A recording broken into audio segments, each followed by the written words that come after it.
नमो अर्यन्ताणं नमो सिद्धाणं नमो आयर्याणं नमो वज्रायाणं नमो लोये सव्यसाहूणं। पंच परमेष्टि भगवान की अनंत अनंत सिद्ध परमेष्टि भगवान की 1008 देवादिदेव शांतिनाथ भगवान की 1008 देवादिदेव श्री राम भगवान की आचार्य भगवान रवि सेन स्वामी की आचार्य भगवान विद्यासागर जी महाराज की आचार्य भगवान विशुद्ध सागर जी महाराज की यहाँ अपना पद्म पुराण चल रहा है और जिसमें अपनी कल चर्चा चल रही थी कि विभीषण जो है उसके लिए रावण ने भगा दिया था।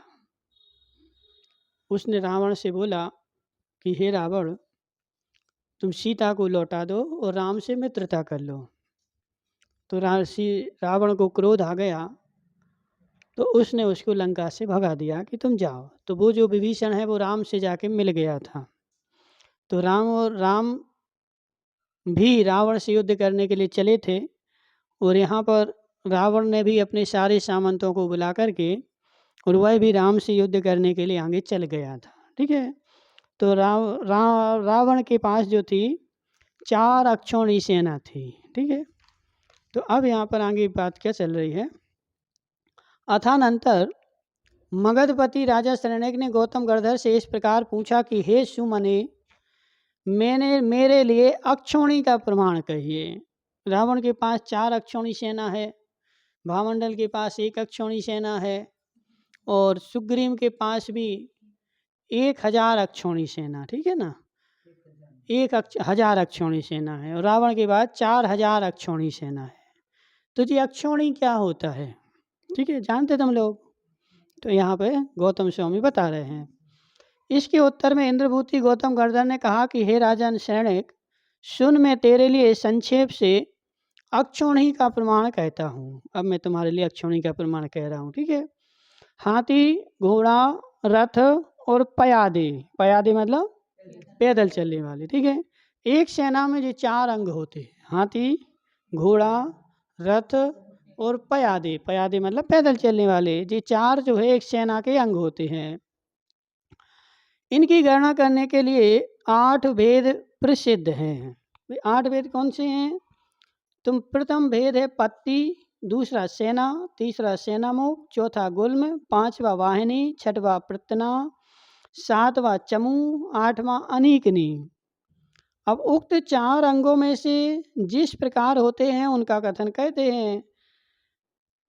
तो विद्वानों ने 10 अनीकनी की 1 अक्षौणी सेना कही है। हे शरणिक, अब मैं तेरे लिए अक्षौणी के 4 अंगों के पृथक पृथक संख्या कहता हूँ। विद्वानों ने 1 अक्षौणी में सूर्य के समान देदीप्यमान रथों की संख्या 21,877 बतलाई है। 1 अक्षौणी सेना में 21,877 रथ होते हैं। ठीक है। 21,877 रथ 1 अक्षौणी में होते हैं। हाथियों की संख्या रथों की संख्या के समान ही जानना चाहिए और इतने के इतने 1 अक्षौणी में हाथी होते हैं। ठीक है। पदाती 1,09,350 होते हैं 1 अक्षौणी में। ठीक है। अब उनके पास कितनी है? तो 1000 अक्षौणी। रावण के पास 4000 अक्षौणी।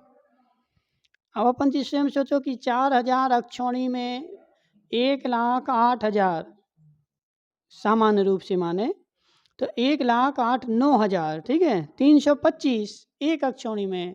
अब उसके पास है 4000 अक्षौणी। तो 1,09,325 में 4000 का गुणा कर दो। तो इतने तो उनके पास जो है वो पैदल चलने वाले हैं। और रथ कितने हैं? तो 21,877 इंटू 4000। अपने पास तो एक भी नहीं है। समझ रहे ना? तो 21,877 उनके पास रथ इंटू 4000, इतने रथ हैं और इतने ही उनके पास हाथी हैं। अब जो इतने हाथियों को, इतने रथ को, इतने घोड़ों को, अभी घोड़ों की तो पता ही नहीं, घोड़े कहाँ चले गए हैं। इस प्रकार 4000 अक्षौणी सेना रावण के पास थी। सो इस प्रकार की सेना से रहित सहित रावण को अतिशय बलवान जानकर भी किष्किंधापति सुग्रीव की सेना निर्भय होकर रावण के सम्मुख चली। तो उसके सुग्रीव के पास 1000 थी, लेकिन वो भी निडर होकर के इनके पास जा रही है आगे आगे, ठीक है, के लिए लड़ने के लिए। कोई कहता है कि देखो, जो विद्याधर रूपी नक्षत्रों के समूह का स्वामी है और जो शास्त्र ज्ञान रूपी किरणों से सहित है, ऐसा वह रावण रूपी चंद्रमा पर नारी की इच्छा रूपी मेघों से आच्छादित हो गया। अब लोग तो कहते हैं, क्योंकि लोगों में किस किस का मुंह पकड़ोगे, समझ रहे ना। तुम भले कितने बलशाली हो, लेकिन बलशाली आदमी के सामने कोई कुछ नहीं बोले, लेकिन पीठ पीछे तो लोग बोलते ही है ना।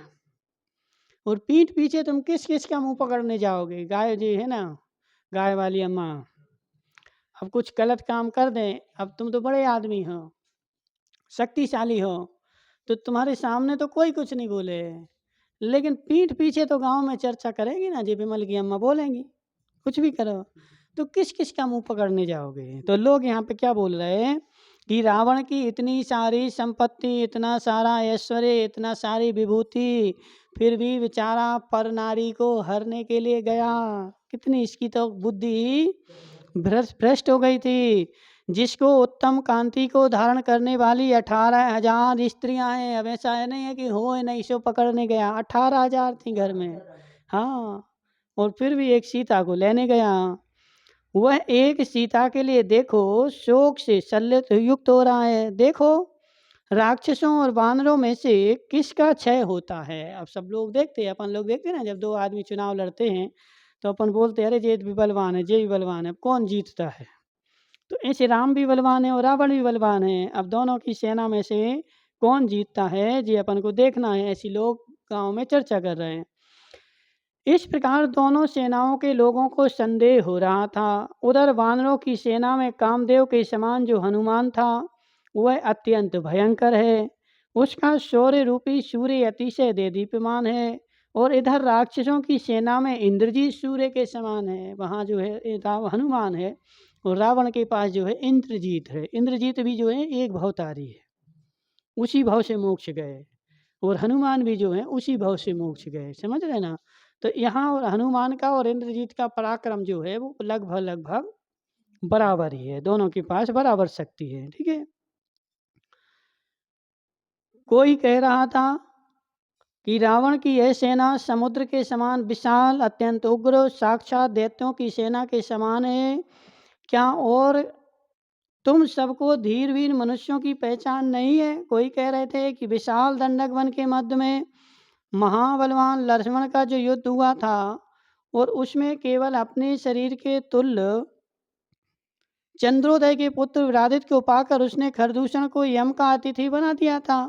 इस प्रकार अत्यंत प्रगट पराक्रम के धारक लक्ष्मण का उत्कट बल क्या आप लोगों को विदित नहीं है। तो लक्ष्मण की चर्चा क्यों नहीं कर रहे तुम लोग। हनुमान की तो कर रहे, इंद्रजीत की कर रहे। तो लक्ष्मण का बल तो देखो कि उसने दंडक वन में खरदूषण को मार डाला था, और अकेले ने। तो लक्ष्मण भी तो कितना महान शक्तिशाली है ना, उसकी भी चर्चा करो। कोई कह रहा था कि उस समय परहित में लगे हुए अकेले हनुमान ने मंदोदरी को डांटकर और सीता को सांत्वना देकर रावण की अत्यंत उग्र सेना जीत ली थी। कोई ऐसा भी कह रहा था कि जब हनुमान सीता से मिलने के लिए आया था, उनका राम का समाचार लाया था, तो मंदोदरी वहाँ बैठी थी, तो खूब बोल रही थी, तो हनुमान ने मंदोदरी को फटकार दिया था, जबकि मंदोदरी भी पटरानी थी, तो वो भी तो जमदार है ना।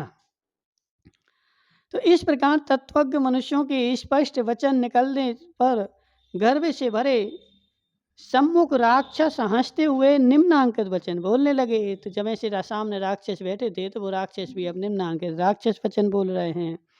वह कहने लगे कि बानर चिन्ह को धारण करने वाले बानर, निम्न बानर वंशियों की है गोखुर के समान तुच्छ सेना कहाँ, और त्रिकूट वासियों के समुद्र के समान विशाल सेना कहाँ। बानर तो कितने हैं, थोड़े से, और राक्षस कितने हैं, बहुत सारे। तो कहाँ राक्षस और कहाँ बानर। वास्तव में ऐसे ही है। अब राम तो देखो जंगलों में भटक रहे थे, और एक एक जोड़ जोड़ करके उन्होंने इतनी सारी सेना बनाई, लेकिन रावण तो पैतृक गांव था ना उसका, तो वो तो वर्षों से वहाँ का राजा था, तो सबको उसने जोड़ करके वहाँ रखा हुआ था। तो रावण के पास जो थी बहुत सारी सेना है, और राम के पास जो है थोड़ी सी सेना है। जो विद्याधरों का अधिपति इंद्र के समान रावण इंद्र के द्वारा भी न वश में नहीं किया जा सकता, वह एक धनुर्धारी के वश में कैसे हो सकता है। माना कि लक्ष्मण शक्तिशाली है, लेकिन इनके पास और धनुर्धर भी तो होने चाहिए ना, ज़्यादा धनुर्धर नहीं है इनके पास। जो समस्त तेजस्वी मनुष्यों के मस्तिष्क पर अधिष्ठित है, अर्थात समस्त प्रतापी मनुष्यों में श्रेष्ठ है, ऐसा चक्रवर्ती रावण का भी सुनने में कौन समर्थ है। यानी रावण भी जो है वो पृथ्वी नारायण है, तो पृथ्वी नारायण को शास्त्रों में चक्रवर्ती ही बोला जाता है। ठीक है, तो नारायण भी, हाँ, नारायण और पृथ्वी नारायण में कोई अंतर नहीं है, मात्र इतना अंतर है कि नारायण 9 ही होते हैं और पृथ्वी नारायण भी 9 ही होते हैं। तो अपन को इनमें भेद करना है। हालांकि बाद में वास्तव में शक्ति दोनों की समान होती है, लेकिन नियोग ऐसा है कि नारायण के द्वारा पृथ्वी नारायण मारा जाता है, बस इसलिए वो मारा जाता है, इसलिए उसको अपन ने पृथ्वी नारायण बोल दिया है। दोनों में ही जाता है, समझ रहे ना। तो वास्तव में देखो कि एक सूर्य है, एक चंद्रमा है, ठीक है ना। तो सूर्य जो है वो इंद्र नहीं, चंद्रमा जो है इंद्र है, और सूर्य जो है वो पृथ्वी इंद्र है। जबकि वास्तव में लोक में अपन देखते हैं कि चंद्रमा से ज़्यादा सम्मान सूर्य का होता है। हिंदू समाज में सूर्य की पूजा करते हैं, और अपन भी देखें चंद्रमा तो कृष्ण पक्ष में 15 दिन निकलता नहीं है, कोई टेंशन नहीं, नहीं निकलने दो। लेकिन सूर्य तो एक दिन नहीं निकले तो हाहाकार मच जाए, समझ रहे ना। एक दिन सूर्य नहीं निकले तो एक दिन में तो लोगों की हालत खराब हो जाए, और चंद्रमा यदि महीना भर भी नहीं निकले तो कोई टेंशन नहीं, निकल जाए तो कोई दिक्कत नहीं, नहीं निकल जाए तो कोई दिक्कत नहीं। तो जबकि पृथ्वी नारायण की ज़्यादा पूजा हो रही, पृथ्वी नारायण की ज़्यादा पूजा हो रही, और इसमें भी पृथ्वी इंद्र की ज़्यादा लोग सम्मान कर रहे हैं, सूर्य का ज़्यादा सम्मान कर रहे हैं, चंद्रमा का कम कर रहे हैं। तो इसका मतलब पृथ्वी लगाने से हमारे को ये नहीं समझना कि वो कमज़ोर है। ठीक है, रावण भी 3 खंड का अधिपति है, और उसको भी अर्ध चक्रवर्ती संज्ञा दी गई है। ठीक है, तो नारायण भी अर्ध चक्रवर्ती कहलाता है, और पृथ्वी नारायण भी अर्ध चक्रवर्ती कहलाता है। हाँ, यहाँ पे अपनी चर्चा क्या चल रही है कि रावण जो है वह लड़ने के लिए जा रहा था, और सब लोग यहाँ पे क्या कर रहे हैं, चर्चाएं कर रहे हैं। ठीक है, तो उस पराक्रम प्रक्रमी कुंभकर्ण के सामने संसार में ऐसा कौन मनुष्य है जो अपने जीवन से निष्प्रय होकर खड़ा होने की सामर्थ्य रखता हो। ये सारी वार्ताएं कौन कर रहा है, सेना कर रही है, समझ रहे हैं। सेना को जब फुर्सत मिले, अपन लोगों को जब फुर्सत मिलती है तो अपन बैठ करके चर्चाएं करते ना, यहाँ की वहाँ की वहाँ की वहाँ की। तो अब सेना को अभी लड़ाई तो हुई नहीं, सेना लड़ने के लिए जा रही, तो रास्ते में एक दूसरे अब आपस में चर्चाएं कर रहे हैं कि देखो जी कुंभकर्ण भी कम थोड़ी है, कुंभकर्ण के सामने संसार में ऐसा कौन सा आदमी है जो लड़ सके, उससे जीत सके, तो ऐसा कोई भी नहीं है। इस प्रकार नाना भांति के वचन बोल रहे थे, जो राग और देश के आधार थे, जिन्होंने अपने मनोगत विचार के संकट प्रकट किए थे तथा जिनकी नाना प्रकार की क्रियाएं देखी गई थीं, ऐसे उभय पक्ष के लोगों को विचारधारा विचित्र एवं शंका को उत्पन्न करने वाली हुई थी। तो नाना प्रकार के लोग थे, तो नाना प्रकार की बातें कर रहे थे, जिसको जो मन में आई तो करो, कौन रोक सकता है। गौतम स्वामी कहते हैं कि हे मनुष्य, जो मनुष्य संयम उत्पत्ति के योग समय में भी रागी देशी बने रहते हैं, अन्य भाव में पहुंच जाने पर भी उनके मनोमार्ग वास्तव में वैसा ही रहा आता है। जो आदमी धर्म मार्ग में लग करके भी क्या करता है, रागी देशी बना रहता है, वो अन्य भाव में कहीं भी चला जाए, लेकिन उसकी जो मानसिक चेष्टा है वो बदलती नहीं, वो वैसी की वैसी बनी रहती है। राग देश का अभ्यासी बना रहता है, और अपने साथ क्या है, गाय वाली अम्मा, अपन अनंत काल से संसार में क्यों घूम रहे हैं, क्योंकि राग देश का अपना संस्कार इतना बना हुआ है। अपन जिस भाव में भी जाते हैं तो वो संस्कार हमारा काम में आता है, समझ रहे हैं। जिस नगर में भी जाते हैं तो अपन क्या करते हैं, वो राग देश करने ही लगते हैं, कभी भी राग देश छोड़ते नहीं हैं, और राग देश नहीं छोड़ोगे तो संसार भी छूटने वाला नहीं है। ठीक है, तो इसलिए अपन को क्या करना है, राग देश का अभ्यास घटाना है, क्योंकि मनुष्य का अपना चारित्र रूपी सूर्य ही उसे आत्म कार्य से प्रेरित करता है। अथानंतर पर चक्र के आक्रमण को नहीं सहन करने वाले मनुष्य उठते हुए अहंकार से क्षुभित हो हर्ष पूर्वक कवच आदि धारण करने के लिए उद्यत हुए और सिंह की समानता करने वाले कितने ही शूरवीर योद्धा गले में पड़े हुए प्राण वल्लभा के बहुपाश की बड़ी कठिनाई से क्षुभित होकर के लंका से बाहर निकले। तो बहुत सारे लोग जो थे जैसे वो लड़ाई के लिए जा रहे थे तो बाहर निकल निकल के देख रहे कि ये क्या हो रहा है। ठीक है। जिसने महायुद्ध में अनेक बड़े बड़े योद्धाओं की चेष्टाओं का वर्णन सुन रखा था, ऐसी किसी वीर पत्नी ने पति से कहा कि हे नाथ, यदि संग्राम से घायल होकर पीछे आओगे तो बड़ा अपयश होगा।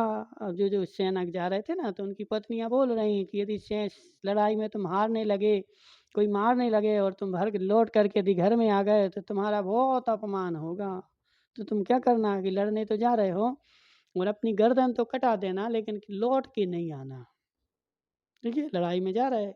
तो ऐसे पूर्व काल में देखो लोग निडर होते थे, उनकी स्त्रियां भी इतनी निडर होती थी कि सैनिकों से बोलते थे। अब देखो आज का समय तो ये नहीं है, अब वहाँ तो सामने आमने लड़ना है, वो तलवार चला रहा, वो तलवार चला रहा और एक तलवार चले तो तुम्हारी गर्दन कट जाए। अभी खरदूषण का युद्ध अपन ने देखा था, तो खरदूषण के युद्ध में क्या हुआ कि लक्ष्मण ने एक बाण चलाया तो एक बाण चलाने से हजारों सैनिकों की गर्दनें फुटबॉल के जैसे उड़ गई, जैसे फुटबॉल होती ना, क्योंकि वो तो सब विद्या के बल से बाण चलाते थे। तो एक बाण जो है ना अपन टीवी में देखते कि एक बाण चलाया तो एक बाण 1000 बाण बन गया जा करके, और वो 1000 बाण बन गया तो 1000 लोगों को लगा और जैसे ही गर्दन में लगा तो गर्दन जो है फुटबॉल के जैसे लुढ़क रही वहाँ सब जगह है। समझ रहे? तो पूर्व काल के पहले के जो युद्ध होते थे उन युद्धों में जाना मतलब, और अभी के भी देख लो, अभी कोई बॉर्डर पे सैनिक जाए तो क्या बच के आए? सामने वाला बम फेंक रहा है, तोपें चला रहा है, बंदूकें चला रहा है, तुम्हारे ऊपर एक गोली घली तो वहाँ कोई तुम्हें उठाने वाला नहीं है, वहीं तड़प तड़प के मर जाओगे। कोई गारंटी नहीं। समझ रहे ना? इसलिए सेना में क्या होता है ना कि जो सेना में भर्ती हो गया और सेना में चला गया उसकी कोई गारंटी नहीं है, बचेगा आएगा, उसके घर वालों को मिलेंगे।